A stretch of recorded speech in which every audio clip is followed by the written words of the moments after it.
ராமாயணத்துல ஒரு கதை வருது, மகாபாரதத்துல ஒரு கதை வருது, பரிபாடல்ல ஒரு கதை வருது, திருமுருகாற்றுப்படையில ஒரு கதை வருது. ஆனா ஒரு இடத்துல கூட முருகன் முப்பாட்டன் ஓங்காத வரலையே. அதான் பாயிண்ட். நம்ம பாயிண்ட் அதான். ஆமா, தமிழர்கள்லாம் முட்டா பசங்க தான், அதனாலதான் ஆரியர்கள் சொன்னதை கேட்டுக்கிட்டு இருந்தாங்க அப்படின்னு. நான் ஆரியர்கள் வந்ததுக்கு என்ன பாரு ஆதாரம்னா, இல்லைங்க வந்தாங்க, என்னங்க சோர்ஸ்னா ட்ரஸ்ட் மீ ப்ரோ, நான் தான் ப்ரோ சோர்ஸ் அப்படிங்கிறாரு. இப்போ அந்த திருமுருகாற்றுப்படை ரெஃபரன்ஸுக்கு அவர் என்ன கேட்டார்னா, இந்த மாதிரியே இருக்கிற பழக்கம் நம்ம கிட்ட இருந்து போனதுக்கு காரணம் ஆரியர்கள் வந்துதான் இந்த பலி கொடுக்குற வழக்கத்தை எங்கிட்ட இருந்து புடிங்கிட்டாங்க அப்படின்னாரு. ஆரியர்கள் வந்து தான் புடுங்கினாங்கிறதுக்கு ஆதாரம் காட்டுங்க பாருங்கன்னா ஆதாரம் காட்டல. ஆரியர்கள் வந்தாங்கன்றதுக்கு அறிவியல் பூர்வமான ஆதாரம் எங்கிட்ட இருக்கு, ஜெனடிக் ரெஃபரன்ஸ் இருக்கு அப்படின்னா. ஜெனடிக் ரெஃபரன்ஸ் என்னன்னு கேட்டா, வெள்ளையா இருக்கிறவங்க பூரா ஆரியன் அப்படின்னாரு. கேட்டா பாரு யோசிச்சு சொல்லுங்க, வெள்ளையா இருக்கும் பூரா ஆரியனா? ஆமா, உங்க நேரத்துல மாநகரத்துல இருக்கிறவங்க தான் தமிழ, வெள்ளையா இருக்கும் பூரா ஆரியா அப்படின்னா. அசுரர்கள் தமிழர்கள் அசிங்கப்படுத்திட்டாங்க, அசுரர்கள் சொல்றதெல்லாம் நாங்க தான் அப்படின்னு நீயே சொன்ன. இவரே ரெஃபரன்ஸ் காட்டுறாரு, சூர்நாவை முருகன் சுற்ற தண்ணின் அப்படிங்கிறாரு. நான் உடனே கேட்டேன், அது என்ன பாரி சூர் அப்படின்னா, சூர்நாவை அப்படின்னா என்ன பாரி? சூரர்களை வதைத்தாரு அப்படின்னு. அசுரன்லாம் தமிழன் நீ தான் சொன்னேன். இப்ப கேட்டா அசுரனா முருகன் வதைச்சாருங்கிற, அப்புறம் முருகனா முப்பாட்டன் தமிழங்கிற வச்சுட்டு வானத்தை பார்த்து ஆராய்ச்சி பண்ணிட்டு இருந்தாராம். அதனாலதான் பள்ளிக்கொண்ட பெருமாள் படுத்திருக்காராம். கேட்கறவங்க கேனையா இருந்தா கடப்பார காத்துல பிறந்து வந்து எதுலயோ சொருவோம்னு சொல்லுவாங்க. அந்த மாதிரி சொல்லிட்டு ராவணனுக்கு ஒரு விளக்கம் கொடுத்தாங்க, ரா வானனா, ராத்திரியில வானத்தை பார்த்து ஆராய்ச்சி பண்ணாராம், அதனால ரா வானனா. இதுக்கு அப்புறம் என்ன, கும்பகர்ணனுக்கு கும்பம் கும்பிட்ட மாதிரி உட்காந்து பூஜை பண்ணி வரான், அதனால கும்பகர்ணன். தமிழர்களுடைய பழமையான 3 நிகழ்வு இருக்கு பாரு, அதை சொல்லுங்களேன் அப்படின்னு நான் கேட்டேன். அவர் தெரியாது, நான் எதிர்பார்க்கவே இல்லை. அவர் சரி தமிழ் பத்தி இவ்வளவு பேசுறாரு, தெரியும் போல நினைச்சா அவரு நீங்களே சொல்லுங்க அப்படிங்கிறாரு. இல்ல பாரு நீங்க சொல்லுங்க, நான் சொல்றேன் அப்படிங்கிற, நீங்களே சொல்லுங்க. எனக்கு அப்புறம் தான் முடிச்சு, ஓ இந்த ஆளுக்கு இதுவே தெரியாது போல அப்படின்னு. ஐயோ, தமிழ் நிகண்டே தெரியாம நீ தமிழ் வார்த்தைக்கு அர்த்தம் சொல்லிட்டு உட்காந்துட்டு இருக்கிற. கடவுள்னா கடந்து உள் செல்லுதலாம் எந்த நிகண்டுல இருக்கு? பாரியானந்தா நிகண்டுன்னு ஒரு புது நிகண்டு அடிச்சு வச்சுக்க, அது வேணா கரெக்டா இருக்கும். இன்னமும் ஒரு சில அந்த குழந்தை மென்டாலிட்டிலேயே ஹீமேன் சீமேன்லாம் நம்பிட்டு உட்காந்துட்டு இருக்காங்க, சூப்பர்மேன் இந்த மாதிரி மேன்ஸ் எல்லாம் நம்பிட்டு இருக்காங்க. அவங்ககிட்ட கொண்டு போய் சேர்த்து நீங்க தயவு செஞ்சு தமிழ் தேசியம் அப்படின்றது எதுல இருந்து வரணும் அப்படின்னா, தமிழ் இலக்கியத்துல இருந்து வரதான் தமிழ் தேசியம். பாரியோ சீமானோ சொல்றது தமிழ் தேசியம் கிடையவே கிடையாது. தமிழ் யாருக்கு சொந்தம்னா, இறையனார் வகுத்தது, முருகனார் வளர்த்தது, மாற்றுக்கிறதே இல்லை. தமிழ் யாருக்கு சொந்தம்? முருகனுக்கு தான் சொந்தம். ஆனா முருகன் தமிழுக்கு மட்டும் சொந்தம் இல்லை, உலகத்துக்கே சொந்தம். பின்னாடி என்ன சொல்றாருன்னா, தட்சிண மேரு விடங்கர், இமயமலையில் உட்கார்ந்து இருக்கக்கூடிய சிவனுடைய உருவம் ஒண்ணு, மகாமேரு விடங்கர் நம்பிராட்டியார், சிவனுடைய வைஃப். அடுத்த என்ன சொல்றாருன்னா, எழுந்தருள வித்த சுப்பிரமணிய தேவர் அப்படின்னு கொடுத்தாரு. ஓம் பாட்டம் தான் சுப்பிரமணியம். கர்ப்பகிரகத்துக்குள்ள தமிழ் அழுவவே பண்ணல அப்படின்றாங்க. கிடையாது, நீ நல்லா பாருங்க, உள்ள வந்து தமிழ்ல பாடுவாங்க அவங்க. ஆனா அர்ச்சனை வந்து தமிழ்ல சமஸ்கிருதத்துல இருக்கு, மறுக்கல. சமஸ்கிருதம் கூட எதிரி மொழி ஒன்றும் கிடையாது. 4 வேதங்களை பத்தினா பல இடங்களை ஏற்றிருக்காங்க. சமஸ்கிருதம் தெரியாதவன மந்தி போல் தெரிவாரு, குரங்கு மாதிரிடான்னு சொல்லி சுந்தரமூர்த்தி நாயனார் திட்டுறாரு. சரி, சமஸ்கிருதத்தை சுத்தமா தூக்கி வெளியே வீசிட்டு தமிழ்ல மட்டுமே நம்ம பண்ணலானே வச்சுப்போம். தமிழ்ல எதை நீ பாட போற? திருமுருகாற்றுப்படை பாடுவியா? ஏத்துக்க மாட்டேங்கிற. பரிபாடல் ஏத்துக்க மாட்டேங்கிற. சிலப்பதிகாரம் ஏத்துக்க மாட்டேங்கிற. ஏன்னா நீ ஏன் ஏத்துக்க மாட்டேற? அப்புறம் நீ ஏன் வந்து தமிழ்ல உள்ள பாடலாங்கிற. டிபேட் போன போக்க பார்க்கும்போது என்ன இருந்தாலும் அது ஆரோக்கியமான விவாதம். அதனால அவருடைய பர்சனலா கலாய்க்கிறது நல்லா இருக்காது, நல்லபடியா போயிருக்கு. எனக்கு தெரிஞ்சு பாரிய பர்சனலா அட்டாக் பண்ணனாலும் தமிழ் தேசியம் அப்படிங்கிற ஒரு நச்சு பாம்பனுடைய தலை இன்னைக்கு நசுக்கப்பட்டிருக்கு அப்படின்னு நான் பர்சனலா ஃபீல் பண்றேன். ஸ்ரீ டிவி சேனல் நேயர்களுக்கு எனது அன்பு வணக்கம். இன்னைக்கு நம்ம சிறப்பு நேர்காணல் நிகழ்ச்சியில கலந்துக்கிறவர் யார் அப்படின்னு சொன்னா, உங்களுக்கு அறிமுகமே தேவையில்லை, பாலிடாக்ஸ் விக்னேஷ் அவர்களுக்கு வணக்கம். வணக்கம். பாரியுடைய டிபேட்டை முடிச்சுட்டு வந்திருக்கீங்களா இல்ல பாரியே முடிச்சுட்டு வந்திருக்கீங்களா?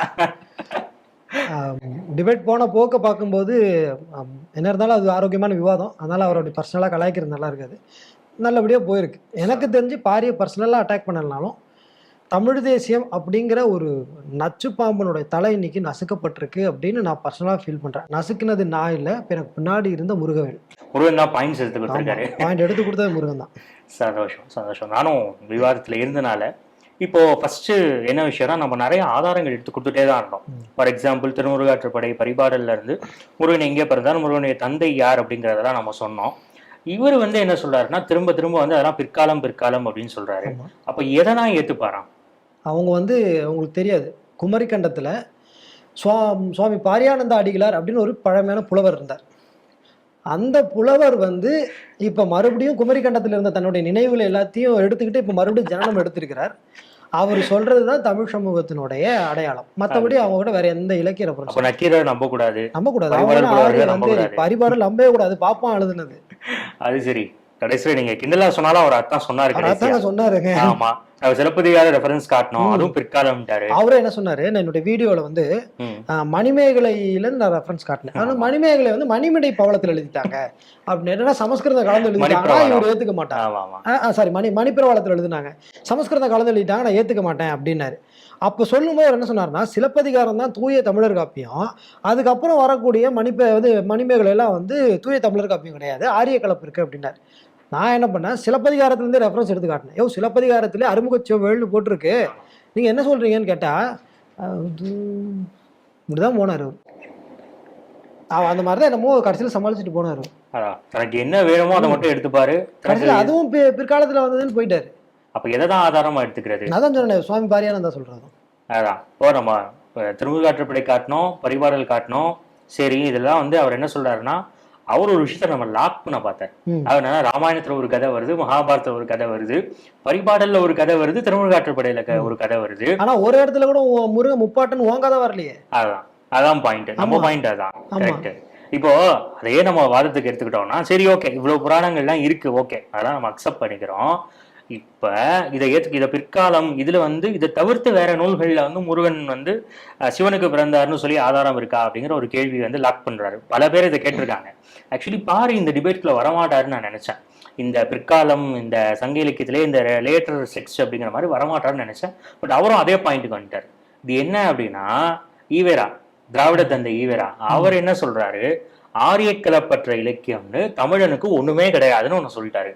பாரி இன்னைக்கு என்ன பண்ணிருக்காரு, அதேதான் சொல்லியிருக்காரு. அதையே ரொம்ப பாலிஷ்டா சொல்லியிருக்காரு. அதான ஒரு சில இடங்கள் ஓப்பனா சொல்லிட்டாரு, தமிழ் என்ன பாரு எல்லாத்தையுமே ஏத்துக்க மாட்டீங்க, தமிழர்களை முட்டாள்களா பாருன்னு கேட்டா, ஆமா முட்டாப்பைய தான் அவர் சொல்லிட்டு. நீங்க அந்த வீடியோ வந்ததுன்னா பாருங்க, ஆமா தமிழர்கள்லாம் முட்டா பசங்க தான், அதனாலதான் ஆரியர்கள் சொன்னதை கேட்டுக்கிட்டு இருந்தாங்க அப்படின்னு.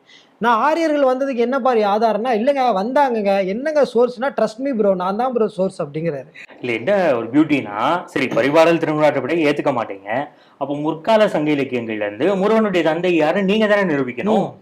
இப்ப சிவன் இல்லைன்னு நாங்க வந்து இந்த 2 இலக்கியத்தை நம்புறோம், அதனால சிவன் தான் முருகனுடைய தந்தைங்கிறத நாம சொல்றோம்.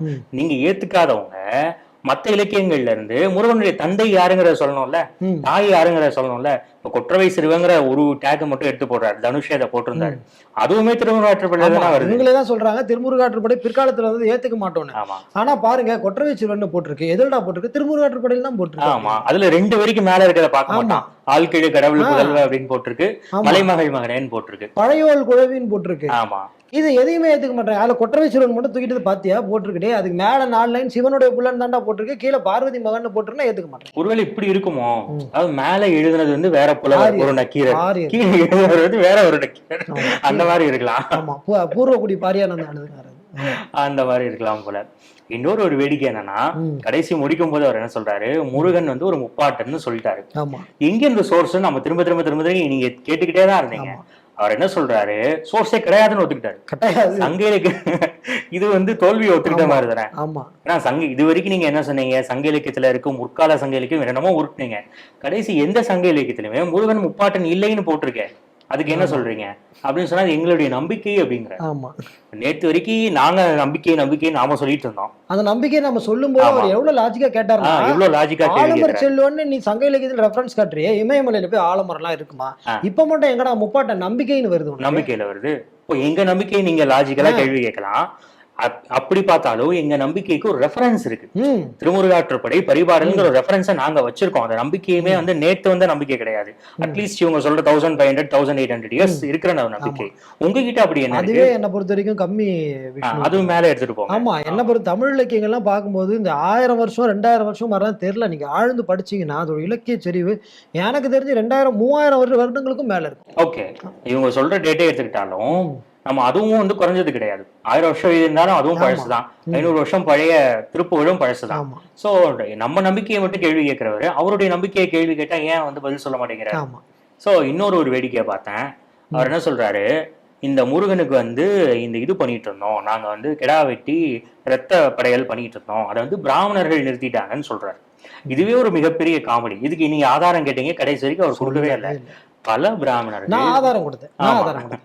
அவர் என்ன சொன்னாருன்னா, மரியாதை பூஜை பண்ணாங்கன்னு சொல்லி ரெஃபரன்ஸ்ல வருது திருமுருகாற்றுப்படையில. இவரே தான் சொன்னாரு திருமுருகாற்றுப்படை பிற்காலத்து சொன்னாரு.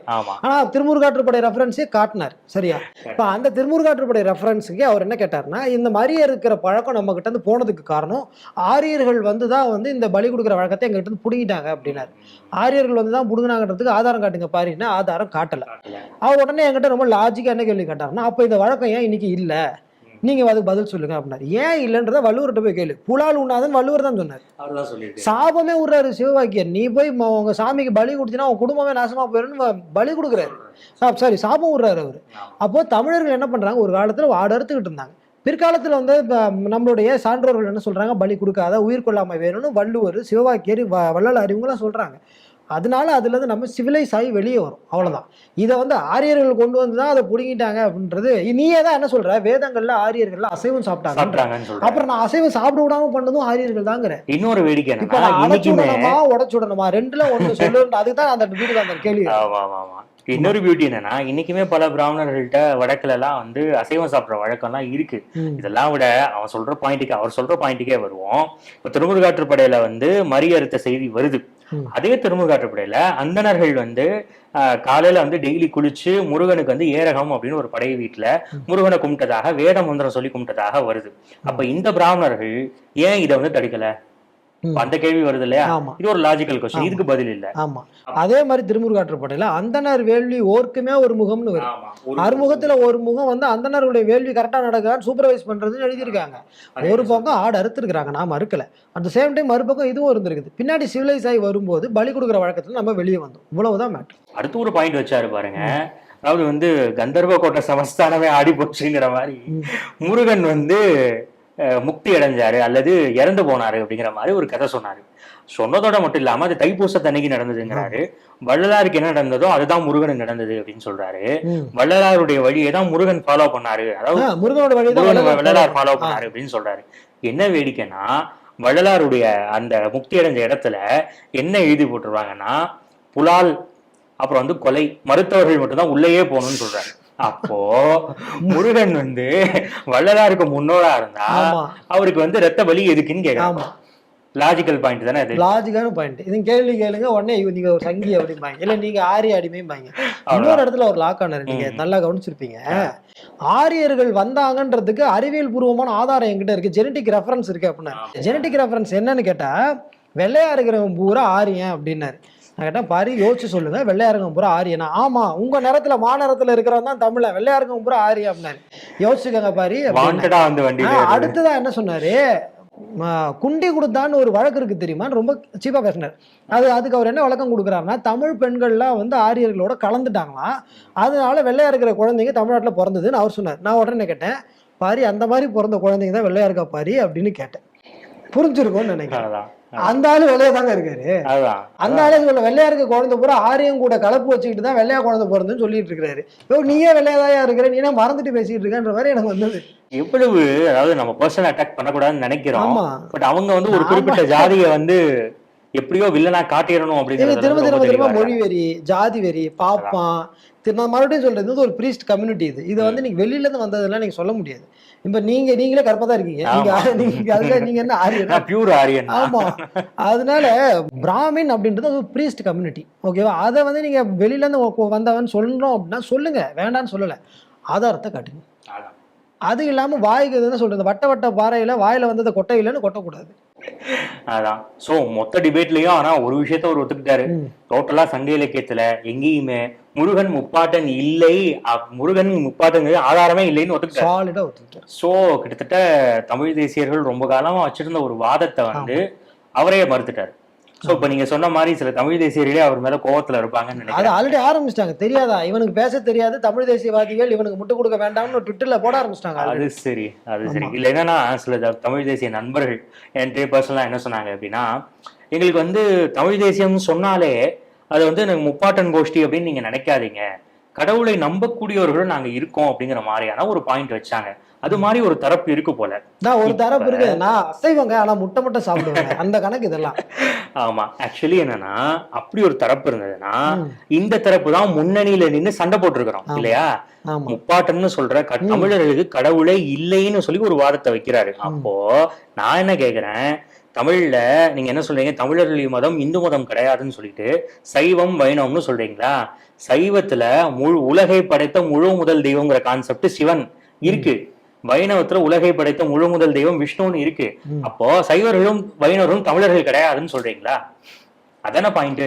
அவர் அதான் சொன்னாரு. ஒரு இடத்துல அவர் சொன்னாரு தெரியுமா, நாங்க வந்து ஒரு காலத்துல கெடா இருந்தோமா, திருப்பரங்குன்றத்துல இப்ப முஸ்லீம் எல்லாம் கெடா இருக்கிறாங்களா, அப்ப பூர்வகுடி தமிழ யாரு முஸ்லீம். பிரச்சனையே என்னன்னா, இன்னும் கரெக்டா சொல்ல போனா சைவத்துக்கும் தமிழுக்கும் அப்படிங்கிற மாதிரி கொண்டு ஆமா வந்தாங்க. ஆமா. அதுதான் வந்து சைவத்துக்கும் தமிழுக்கும் கூட கிடையாது, சைவமும் தமிழும் வெவ்வேறே கிடையாது. ஆமா. சைவம் ஆனா வைணவம். இவங்க அப்படி கொண்டு வந்தாங்க. இது வந்து தமிழே வந்து ஆன்மீக தமிழ், இறையனார் வகுத்தது முருகனார் காப்பாத்தின ஆமா. தமிழ் இது. இவங்க வந்து இப்ப இவங்க சொல்லக்கூடியது உண்மையான தமிழா, தமிழ் தமிழ் தமிழ்னு பேசிக்கிட்டு இவங்க ஒரு தமிழ் சொல்றாங்க. ஆனா உண்மையில நம்ம இறையனார் வகுத்து முருகனார் காப்பாத்தின அந்த தமிழ் வேற. அதான். இது ரெண்டுத்துக்கு தான் அப்ப சண்டையே நடந்திருக்கு. கரெக்ட். சண்டை வந்து தெய்வீக தமிழா அல்லது வந்து ஆமா. போலி போராளிகளுடைய ஆமா. தமிழா அப்படிங்கறதுதான் இதுதான் இந்த டிபேட். ஆல்மோஸ்ட் நம்ம வின் பண்ணிட்டோம் அப்படின்னு நினைக்கிறேன். ஆமா, மேலும் வரும்னு நினைக்கிறேன். மக்கள் தான் முடிவு பண்ணணும். சோ நம்மளுடைய தரப்புல இருந்து ரெஃபரன்ஸ் நம்ம கரெக்டா கொடுத்துருக்கோம் எல்லாமே. சப்போஸ் நீங்க அதே பழைய கேள்விதான், திருமுருகாற்றுப்படையும் பரிபாடலும் பிற்காலம்னு சொல்றவங்க முற்கால சங்க இலக்கியங்கள்ல இருந்து தெளிவான ஆதாரங்களை கொடுக்கணும். முருகன் வாழ்ந்து இறந்த ஒரு மனிதன் அப்படின்னு சொன்னா, உதாரணமா பல்யாக சாலை முதுகுடுமி பெருவழுதின்னு ஒரு ராஜா இருந்தாரு, கண்ணகின்னு ஒரு பெண் இருந்தாங்க.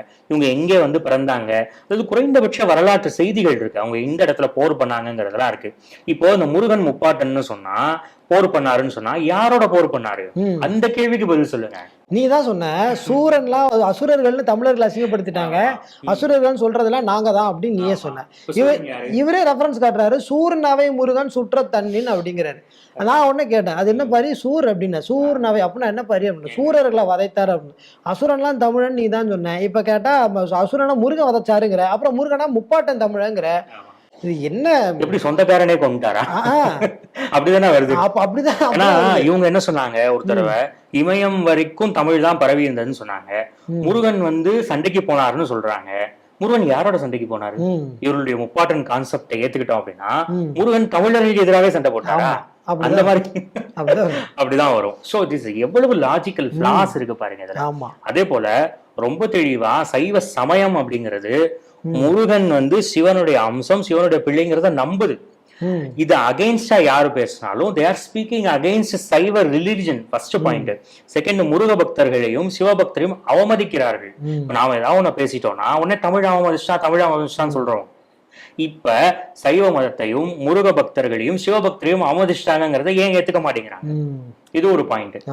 சோ இப்படி பல குழப்பங்கள் நடுவுல இன்னொரு வேடிக்கையான பாயிண்ட், நேற்று நான் ரெஃபரன்ஸ் பார்த்துட்டு இருக்கும்போது தலைவில் இந்த வள்ளி தெய்வானை பத்தியான விவாதங்கள் வரல, வந்திருந்தா மாட்டிருப்பாரு.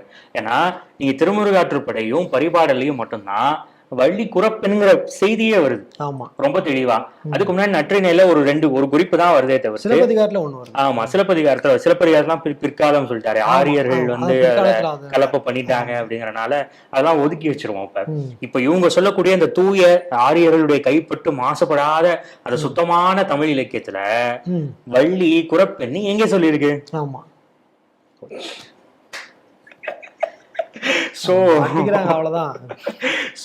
ஆக ஒரு விஷயம் புரிஞ்சது.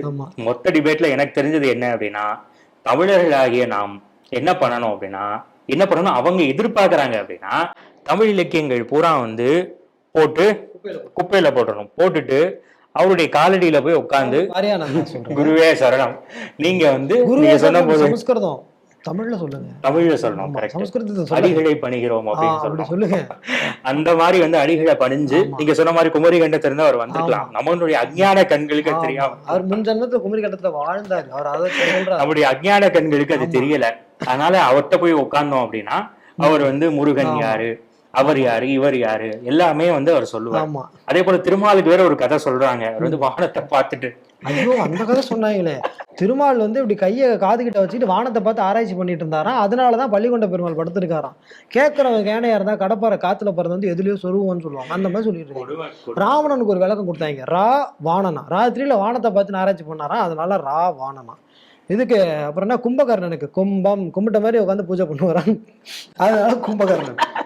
முருங்கைக்காய்க்கு ஒரு கதை சொன்னாருங்க, நான் அதை அங்க கேட்க மறந்துட்டேன். நல்ல பாயிண்ட். முருங்கைக்காய்க்கு என்ன தெரியுமா கதை, நம்ம ஃபுட் டயட்ல முருங்கைக்காய் ஆட் பண்ணது முருகனா, அதனாலதான் அது வந்து முருகன் காயா, அதனால அது முருங்கைக்காயம்.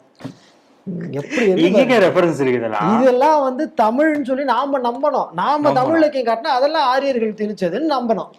நம்பினாதான் நீ தமிழ, இல்லைன்னா நீ வந்தேறி சங்கின்னு சொல்லிட்டு போயிடுவாங்க. அவ்வளவுதான். எனக்கு என்ன தெரியுதுன்னா, பாரி மேல எல்லாம் தப்புன்னு எனக்கு தோணலைங்க. பாவம் பிரெயின் வாஷ், அவரே பாவம் பிரெயின் வாஷ்டு. அவர் தெரிஞ்சது அவர் பேசுறாரு, நம்புறாங்க பாத்தீங்களா அது ஜனங்க, அவங்க மேலதான் பரிதாபமா இருக்கு. அதுதான் இதெல்லாம் வந்து எப்படி நம்புறாங்க, எப்படா பாரியெல்லாம் நம்புற அப்படிங்கிற மாதிரி இருக்கு. எப்படி? ஆமா, பச்சை புள்ள பார்த்தா கூட இதெல்லாம் வந்து பண்ணியா மெடிக்கல் இருக்குங்க. மிராக்கிள். பச்சை புள்ள கேட்கும் ஒரு யாப்பிலங்கிற முறைப்படி ஒரு வார்த்தையை அவனுக்கு பிரிக்க தெரியல. ரா வானன்னு பிரிக்குது. அதான் எப்படி செய்ய முடியும்? நீங்க கரெக்டா ஒரு வார்த்தை கேட்டீங்க. கடந்த உள் சென்றால் கடவுள்னு ஏதோ ஒரு கதை சொல்றாரு. எந்த நிகண்டுல இருக்கு? பதில் சொல்லுங்க. ஏதோ ஒரு வார்த்தையை நீங்க புதுசா ஒரு அர்த்தம் சொல்றீங்கன்னா, இப்ப நான் கூட ஆர்கியூ பண்ணிட்டு இருக்கும் போது இந்த இமயம் அப்படின்னு வரும்போது அது வந்து அந்த இமயம்ங்கிறதுக்கு என்ன ஆதாரம் கேட்கறாங்க. அதே மாதிரி இந்த பார்வதி பத்தி மலைமகள்னா பார்வதிங்கிறதுக்கு என்ன ஆதாரம் கேட்கறாங்க. நிகண்டுகளை பாருங்க. நிகண்டுனாலே என்னன்னு தெரியாது. நிகண்டு அவர் என்னன்னு தெரியாது. தமிழர்களுடைய பழமையான 3 நிகண்டு இருக்கு பாரு, அதை சொல்லுங்களேன் அப்படின்னு நான் கேட்டேன். அவர் தெரியாது, நான் எதிர்பார்க்கவே இல்லை. அவர் சரி தமிழ் பத்தி இவ்வளவு பேசுறாரு, தெரியும் போல நினைச்சா அவரு நீங்களே சொல்லுங்க அப்படிங்கிறாரு.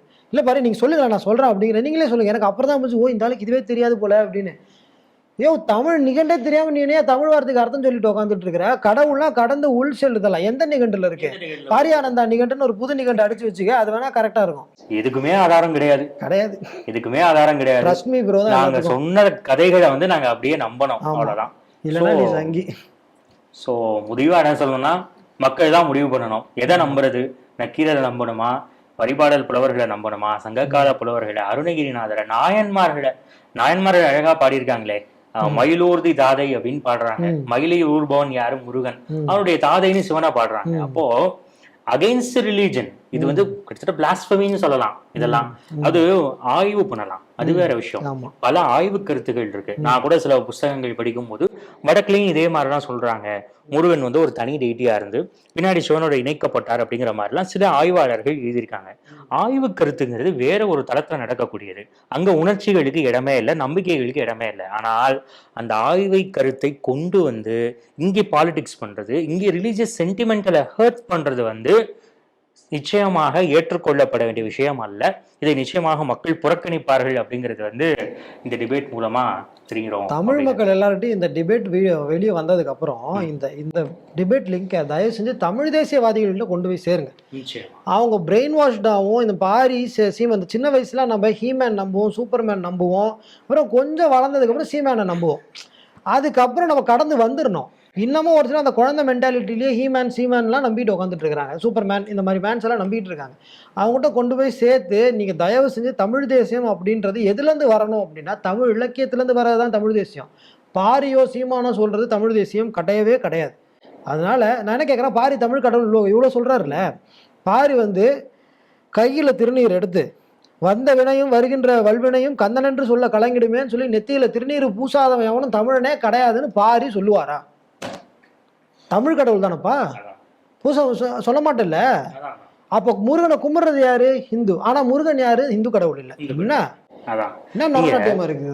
லாஜிக்கலி பாருங்க, தமிழ்நாட்டில் இருக்கக்கூடிய பிறமொழியாளர்கள், அது தெலுங்கர்கள் இருக்காங்க, சௌராஷ்டிரா இருக்காங்க, கன்னடம் இருக்காங்க, மலையாளி இருக்காங்க.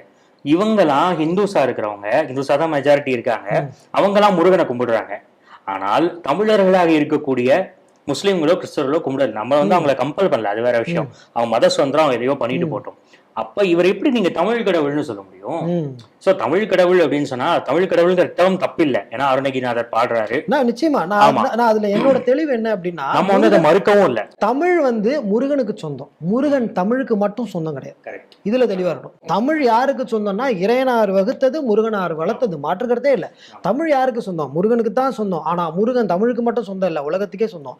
இந்த செல்போன் எனக்கு சொந்தம் தான், நான் செல்போனுக்கு சொந்தம் கிடையாது. அந்த மாதிரி தான். இன்னொரு ஒரு வேடிக்கை பாருங்க, இந்த 3 தமிழ் சங்கம் பத்தின நியூஸ்ல தான் இவங்க அடிக்கடி சொல்லுவாங்க முருகன் தமிழ் சங்கத்துல அமர்ந்தாரு அப்படின்னு சொல்லி. அந்த இடத்துல ரொம்ப தெளிவா திரிபுரம் எரித்த விரிசடை கடவுள் அப்படின்னு வருது. சிவன் திரிபுரத்தை எரித்தாருங்கிறது புராண கதை, ரைட்டா? இவங்க சொல்றது புராண சிவனை, ரைட்டா?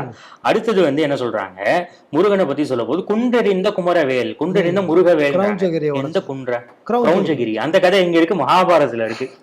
சோ அந்த முருகனே யாருக்குன்னா இவங்க சொல்ற முப்பாட்டன் கிடையாது. ஆமா, இவங்க சொல்ற ஆரிய சுப்பிரமணியன் தான். தமிழ் சங்கத்துல உட்கார்ந்தது யாரு? ஆரிய சுப்பிரமணியன். ரெஃபரன்ஸ் வச்சிருந்தாங்க, அந்த ரெஃபரன்ஸ் அதை கொடுக்கலாம் சத்யா. ஆமா, அந்த ரெஃபரன்ஸ்ல இன்னொரு ஒரு வேடிக்கை தெரியுமா? அந்த தமிழ் சங்கத்துல அகத்தியர் உட்கார்ந்து இருக்காரு. அகத்தியர் கற்பனைன்னு சொல்லி ஒருத்தர் புஸ்தகம் வெளியிட்டாரு. அதை இவங்க யாருமே எதிர்க்கல. அதெல்லாம் எதிர்க்க மாட்டாங்க. நீங்க தமிழை திட்டவனையெல்லாம் எதிர்க்க மாட்டாங்க. தமிழ் ஆன்மீக தமிழ்னு சொல்லி பாருங்களா, 10 கிட்ட வரும் இவங்களுக்கு. சுப்பிரமணியர்ன்ற வார்த்தையை நம்மளுக்கு கிடையாதுன்னு சொல்றாங்கல்ல. ஆமா இவங்களே தான் ராஜராஜ சோழன் முப்பாட்டன் பேசுவாங்க. முப்பாடன். ராஜராஜ சோழன் என்ன சொல்லியிருக்காருன்னு பாருங்க. ஸ்வஸ்தி ஸ்ரீ உடையார் ஸ்ரீ ராஜராஜ தேவர் உடையார் ஸ்ரீ ராஜராஜீஸ்வரம். தஞ்சை பெரிய கோயிலுக்கு பேர் ராஜராஜீஸ்வரம். உடையார் கோயில் யாண்டு 29வது வரை எழுந்தருளுவித்த செப்பு திருமேனி. ராஜராஜ சோழன் என்ன சொல்றாருன்னா, நான் இந்த கோயிலுக்கு கொடுத்த செப்பு திருமேனி அப்படின்னு சொல்லும்போது பின்னாடி என்ன சொல்றாருன்னா, தட்சிண மேரு விடங்கர், இமயமலையில் உட்காந்துருக்கக்கூடிய சிவனுடைய உருவம் ஒண்ணு, மகாமேரு விடங்கர் நம்பிராட்டியார் சிவனுடைய வைஃபு. அடுத்த லைன் என்ன சொல்றாருன்னா, எழுந்தருளுவித்த சுப்பிரமணிய தேவர் அப்படின்னு குறிப்பாரு. ஓம் பாட்டம் தான் ஏன் சுப்பிரமணியன் சொல்லியிருக்காரு. இப்ப ராஜராஜ ஆரிய வந்து ஏரியா. அதான் இன்னொரு ஒரு வேடிக்கை என்னன்னா, நான் பார்த்த வரைக்கும் கல்வெட்டுகள்ல, முருகன் கோயில்ல இருக்க கல்வெட்டுகள்ல எல்லாத்துமே சுப்பிரமணியன் தான் இருக்கு, முருகன்கிற பேரே இல்ல. முருகனுக்கு பர்சனல் நேமா ஏதோ ஒரு சில இடங்கள்ல வந்திருக்கே தவிர்த்து இப்படி இருக்கு. இன்னொரு கேள்வி கேட்போம். இப்போ வந்து முதல் படை வீடு திருப்பரங்குன்றம் இவ்வளவு இஷ்யூ போயிட்டு இருக்குல்ல, அந்த திருப்பரங்குன்றத்துல இருக்கிற முருகன் குடைவரையா இருக்காரா? அது பாண்டியர் கால குடைவரை, ரொம்ப பழசு அது. அதுல எப்படி இருக்காரு? 4 கரங்களோட உட்காரு. நான் மதுரைக்காரன், நான் நேர்ல போய் பார்த்தேன். உங்களுக்கு தெரியாது, இந்த முருகன் டிபேட் ஆரம்பிச்சதுல இருந்து 2 தடவை முருகன் என்ன கூப்பிட்டு காட்சி வேற தந்துட்டாரு. அங்க திருப்பரங்குன்றத்தை கூப்பிட்டு, என்ன பாரு, நான் 4 கையோட இருக்கேன், நான் முப்பாட்டன் கிடையாதுன்னு சொல்லுன்னு என்ன சொல்லிட்டாரு. சோ அதை நான் அப்படி ஃபீல் பண்ணேன். சோ எனக்கு இதே மாதிரி ஒரு சம்பவம் இந்த டிபேட்ல நடந்தது. இந்த டிபேட்டுக்கு வரதுக்கு முன்னாடி கோயம்புத்தூர்ல இருக்கக்கூடிய சென்னியாண்டவர் கோயிலுக்கு போய் சாமி கும்பிட்டுட்டு வந்தேன். சாமி கும்பிடும் போது எனக்கு என்ன சம்பவம் நடந்ததுன்னா, வெளியில வந்து உங்க பேர் அர்ச்சனைக்கா உங்க பேர் என்ன கேட்டார். விக்னேஷ் வாசுதேவ நாமதேசிய வழக்கம் போல சமஸ்கிருதத்துல சொன்னாரு. நானே இங்க சொல்ற மாதிரி சமஸ்கிருதத்துல சொல்லிட்டு இருக்காங்க அப்படின்ற மாதிரி யோசிச்சேன். அவர் அப்படியே உள்ள போகும்போது வேலுண்டு மயிலுண்டுன்னு பாடின்னு போறாரு. வெளியில வந்து சமஸ்கிருதத்துல எங்கிட்ட பேரை கேட்டு அவர் உள்ள தமிழை பாடிட்டு அர்ச்சனை பண்ணிட்டு இருக்காரு. இது முருகனே காட்டின மாதிரி இருந்துச்சு. இன்னைக்கு அது வந்து எனக்கு ரெஃபரன்ஸ்ல யூஸ் ஆச்சு. நிறைய இடங்கள்ல தமிழ்ல அர்ச்சனை பண்றாங்க. ஆமா, அதாவது இவங்க என்ன சொல்ல வராங்கன்னா, கர்ப்பகிரகத்துக்குள்ள தமிழ் அலோவே பண்ணல அப்படின்னு கிடையாது. நீங்க நல்லா பாருங்க, உள்ள வந்து தமிழ்ல பாடுவாங்க அவங்க. ஆனா அர்ச்சனை வந்து தமிழ்ல சமஸ்கிருதத்துல இருக்கு, மறுக்கல. சமஸ்கிருதம் நமக்கு ஒன்றும் எதிரி மொழி ஒன்றும் கிடையாது. 4 வேதங்களை பத்தி எல்லாம் பல இடங்கள்ல ஏத்திருக்காங்க. சமஸ்கிருதம் தெரியாதவன மந்தி போல் திரிவாரு, குரங்கு மாதிரிடான்னு சொல்லி சுந்தரமூர்த்தி நாயனார் திட்டுறாரு. அதனால சமஸ்கிருதத்தை ஏத்துக்கிறது தப்பு இல்லை. அது எந்த அளவுல இருக்கணும் அப்படின்றது சங்ககால தமிழர்களுக்கும் தெரிஞ்சது, நமக்கும் தெரியுது. உண்மைதான். இப்போ இது மாதிரி சொல்றவங்க கோயில் போயிருக்காங்களானே எனக்கு முதல் தெரியல. ஏன்னா எல்லா பெருமாள் கோயில்கள்லயும் பிரபந்தம் பாடுறதுக்குன்னு ஒரு தனி கோஷ்டி இருக்கும். இந்த வடகல தென்கல சண்டையே பார்த்திருப்பாங்க. அப்பயாவது புரிஞ்சுக்க வேணாமா, அது வந்து பிரபந்தம் பாடுறதுக்காக. பெருமாள் கோயில்கள்ல நிச்சயமாக பிரபந்தம் பாடுறதுக்குன்னு தனியாக நியமிக்கப்பட்டு அவங்க வந்து பிரபந்தம் பாடு, அது தமிழ்ல தான் இருக்கு. தமிழ்ல இருக்குங்கிறது உங்களுக்கு புரியறதே பெரிய கஷ்டம், அது வேற விஷயம்.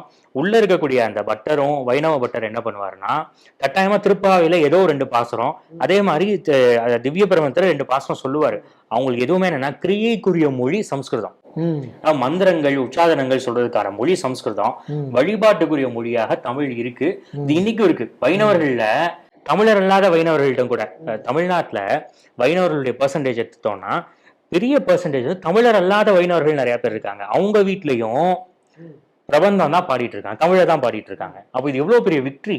ஒரு வைணவ மதம் வந்து தமிழர் அல்லாத ஒருத்தரையும் தமிழை போய் சேர்த்திருக்குங்கிறது வைணவத்துடைய எவ்வளவு பெரிய ஒரு உருவாகாத ஒரு டிபேட். நான் பாயிண்டோட வந்தேன். அவர் ஆனா அது உஷாரா அதுக்குள்ள போல. சமஸ்கிருதத்துல மந்திரம் பாடுறாங்கன்னு சொல்றாங்கல்ல, நான் என்ன சொல்றேன், சரி சமஸ்கிருதத்தை சுத்தமா தூக்கி வெளியே வீசிட்டு தமிழ்ல மட்டுமே நம்ம பண்ணலானே வச்சுப்போம். தமிழ்ல எதை நீ பாட போற? திருமுருகாற்றுப்படை பாடுவியா? ஏத்துக்க மாட்டேங்கிற.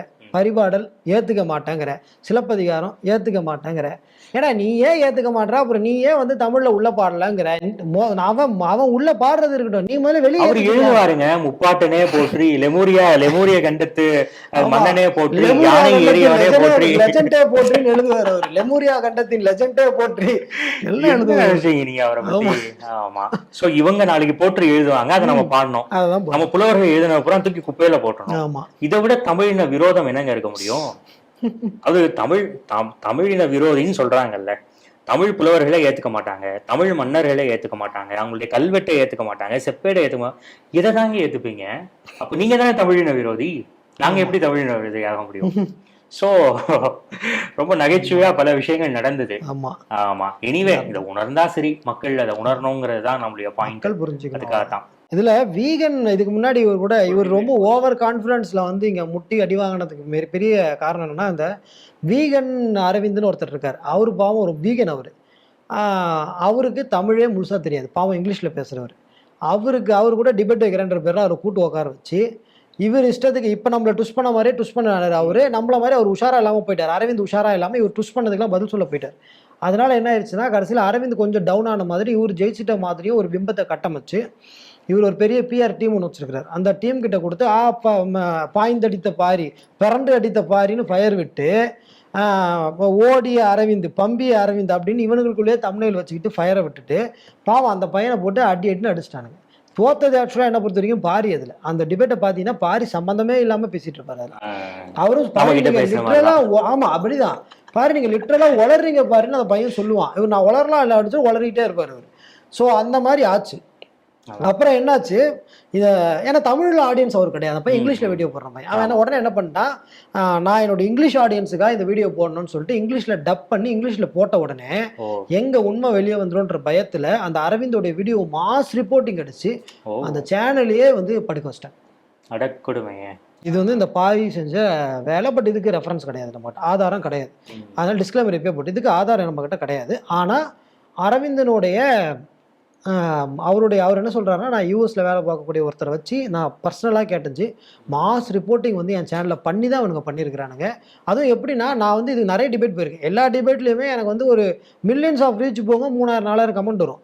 பாரியோட வீடியோ போட்ட 24 மணி நேரத்தில் 3500 கமெண்ட்டுக்கு மேலே எனக்கு வந்தது 24 ஹவர்ஸில். இது நடந்தது. அதுவும் 3500 கமெண்ட்டுமே நெகட்டிவ் கமெண்ட், எனக்கு எதிரான கமெண்ட். அதுவும் போட்டவங்க ஃபுல்லாக தமிழில் போட்டிருக்கான். வீடியோ இங்கிலீஷ் தே, கமெண்ட் தமிழில் எப்படி போட முடியும்? ஸோ அதனால் இது கொஞ்சம் க்ரீப்பியாக இருக்குது எனக்கு கொஞ்சம். சரி, அதனால டெஃபினட்டாக இது வந்து பாரி ஏதோ வேலை பார்த்துருக்காரு. நம்ம விஷயத்தில் அது மாதிரி நடக்காமல் நேர்மையாக நடந்துக்கிட்டா நல்லாயிருக்கும். ஆமாம், பார்ப்போம். இது வரைக்கும் கூட்டிகிட்டு வந்த 6 அறுமுக செவ்வேளை நம்மளை காப்பாற்று. ஆமாம், நிச்சயமா. ஸோ அதாவது நம்மளால முடிஞ்சது என்ன அப்படின்னா, நாம் வணங்கக்கூடிய ஒரு தெய்வத்தை தமிழ் மக்கள் நம்பக்கூடிய ஒரு தெய்வமாக நம்புகிறாங்க. அதாவது இதை ஏன் திரும்ப திரும்ப சொல்ல வேண்டியது இருக்குன்னா, நான் இப்போ ஒரு கோயிலுக்கு போய் அங்க தெய்வம் உரையுது அப்படிங்கிற நம்பினாதான் என்னுடைய பிரச்சனையை சொல்லி நான் தீர்வு காண முடியும். நான் பெருமாள் கோயில் போறேன், அங்க இருக்கிறவர் வந்து ஏதோ ஒரு முற்காலத்துல வாழ்ந்த ஒரு இறந்த ஒரு மனிதன் அப்படின்னு சொன்னா அவர்கிட்ட என்னுடைய கோரிக்கையை வைக்க முடியாது, என்னுடைய கஷ்டத்தை சொல்ல முடியாது. அது நம்ம தாத்தா பாட்டிலாம் இறந்தாங்க, அவங்களுக்குலாம் அது பண்றோம் அதெல்லாம் வேற விஷயம். பட் தெய்வம், உலகை படைத்த ஒரு தெய்வம் அப்படிங்கிற ஒண்ணு இருக்கு அப்படிங்கிற நம்பினாதான் அது ஒரு ஆன்மீகம் இருக்கும், அது ஒரு பக்தி இருக்கும். சொல்லப்போனா தமிழ்நாடுங்கிறது பக்தி பிறந்த மண். பக்தி தேவி பிறந்த முருகன் பிறந்தாரா இல்லையான்னு நமக்கு தெரியல, தெளிவா நக்கீரர் வேறதான் இமயத்து பக்கம் தான் காட்டுறாரு. ஆனா பக்தி தேவி பிறந்த மண், அதை நினைச்சு தமிழர்கள் பெருமைப்படலாம். ஆனா அப்படி பக்தி பிறந்த மண்ல பக்தி திட்டமிட்டு அழிப்பதற்காக நீங்க ஒரு சாதாரண மனுஷன், அதாவது விவசாயத்தை கண்டுபிடிச்சாருன்னு ஆளாளுக்கு ஒவ்வொரு கதை சொல்றான், அதுலயும் யூனிஃபார்மிட்டி இல்ல பாருங்க. அப்ப நீங்க கன்ஃபியூஸ் ஆயிருவீங்க. முப்பாட்டுன்னு ஒருத்தன் சொல்லுவான், ஆரம்பிப்பான், அவன் வந்து விவசாயத்தை கண்டுபிடிச்சம்மா, இவர் வந்து குமரிகண்டம்மா, ஒருத்தர் குமரிகண்டம் கற்பனை கீழடியில வாழ்ந்தாருன்னு சொல்லுவான். இந்த மாதிரி வேற வேற வேற வேற கதை சொல்லி உங்களை கன்ஃபியூஸ் பண்ணிடுவான். டோட்டலா உங்களுக்கு முருகன் கடவுள் அப்படிங்கிற எண்ணமே போய் நீங்க என்னன்னா அவர் மேல இருக்க பக்தி போயிடும். உங்களுக்கு பக்தி போயிடுச்சுன்னா கடைசி என்ன ஆகுங்கிறத எங்க சவுத் அமெரிக்கால பார்க்கலாம், நார்த் அமெரிக்கால பார்க்கலாம், ஆப்பிரிக்கால பார்க்கலாம், அபாரிஜின் ஆஸ்திரேலியால பார்க்கலாம். என்ன நடந்தது, அவங்களுடைய கடவுள் எல்லாம் என்னவா மாறுவாங்கன்னா மனிதரா மாறுவாங்க. நாளைக்கு ஹாலிவுட் படம் எடுத்துட்டு இருப்பான் முருகனை வச்சு, யாரும் சாமியா கும்பிட மாட்டாங்க. இவங்க வந்து தமிழர்கள் கடவுள் இல்லைன்னு சொல்றதுக்கு ஒரே காரணம் என்ன அப்படின்னா, நம்மளுடைய முருகன் பெருமாள் சிவன் எல்லாம் தூக்கிட்டு அந்த இடத்துல இவங்க நினைக்கிற ஒரு புரியும் நினைக்கிறேன். ஆமா, அவ்வளவுதான். ஸோ ரொம்ப அருமையா இருந்தது. நீங்க வந்து இந்த டிபேட்டை முடிச்சுட்டு அந்த டயர்ட்னஸ்லயும் வந்து எங்களுக்கு ஒரு இன்டர்வியூ கொடுத்ததுக்கு, நீங்க எனக்காக இந்த டிபேட்டுக்கு வந்து நீங்க மதுரையில இருந்து கிளம்பி வந்திருக்கீங்க, அதுவே பெரிய விஷயம். ஆனா உங்களை என்னால பயன்படுத்த முடியல உள்ள, பட் இருந்தாலும் பரவாயில்ல, நீங்க வந்தது எனக்கு உண்மையிலேயே பெரிய விஷயம். நன்றி. ஸ்ரீ டிவிக்கும் நன்றி. நன்றி.